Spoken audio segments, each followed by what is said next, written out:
रमता राम जपो रे प्राणी, अब तो सुन ले राम कहानी। परम पिता परमात्मा पूर्ण ब्रह्म सर्व सृष्टि रचनहार कबीर परमेश्वर जी हैं, जो हमारे पूज्य देव हैं, हमारे इष्ट देव हैं। ये परमात्मा प्रत्येक युग में आते हैं और प्रत्येक युग में आकर के भूली हुई आत्माओं को परमात्मा के यथार्थ ज्ञान से परिचित कराते हैं।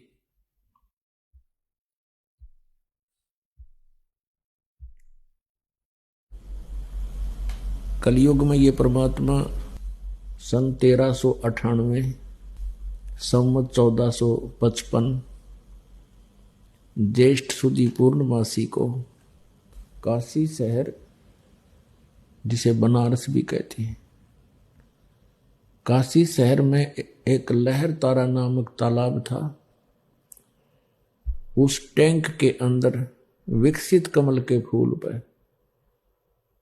एक कमल के फूल के ऊपर आकर के परमात्मा एक नवजात शिशु का रूप धारण करके विराजमान हो गए।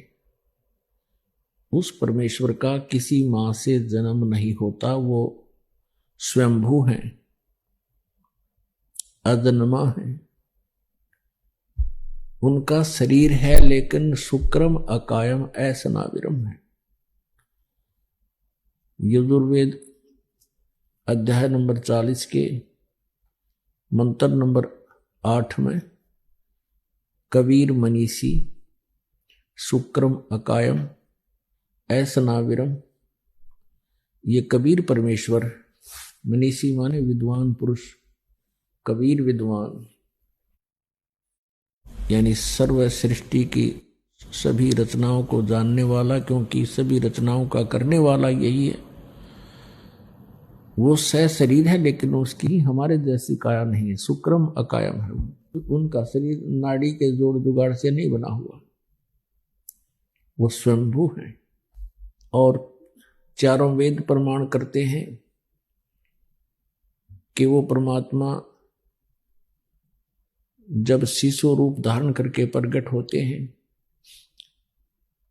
उनकी परवरिश की लीला कंवारी गायों से होती है।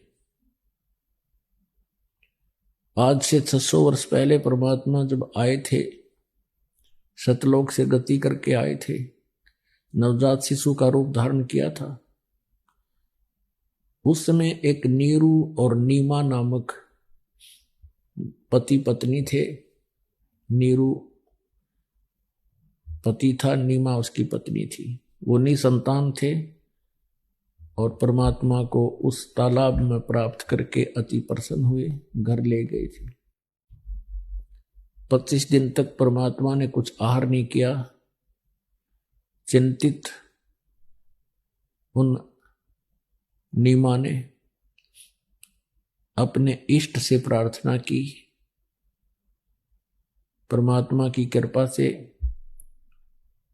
वहां परमात्मा की ही प्रेरणा से भगवान शिव वहां पर आए, एक साधु रूप बढ़ा के।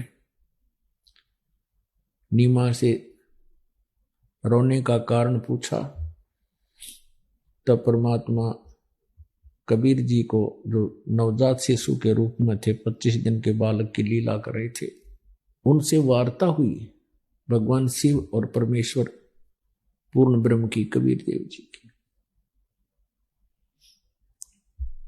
तब परमेश्वर कबीर देव जी ने कहा कि इनसे कहो कंवारी गायें लावें और उसको आप अपने हाथ से आशीर्वाद देना, वो दूध देवेगी, उस दूध को मैं पीऊंगा। ऐसा ही हुआ। तो पुण्यात्मा जो लीला परमात्मा किया करते हैं और जिसके साक्ष्य वेदों में विद्यमान हैं, तो वो सभी साक्ष्य परमात्मा कबीर जी के ऊपर ही खरे उतरते हैं। अन्य किसी भी भगवान को, जिनको हम इष्ट मानकर पूजा करते थे, उनके ऊपर वेदों में वर्णित जो परमात्मा की लीला एक भी खरी नहीं उतरती। उस परमेश्वर ने हमें आकर के बताया कि आप जीव मूल ज्ञान को भूल चुके हो, तुम परमात्मा से अपरिचित हो, जिनको तुम परमात्मा मानकर पूजा करते हो ये भगवान नहीं है, ये ईश नहीं है, ये स्वामी नहीं है। भारतवर्ष में किसकी पूजा हम करते थे? भगवान विष्णु और भगवान शंकर की।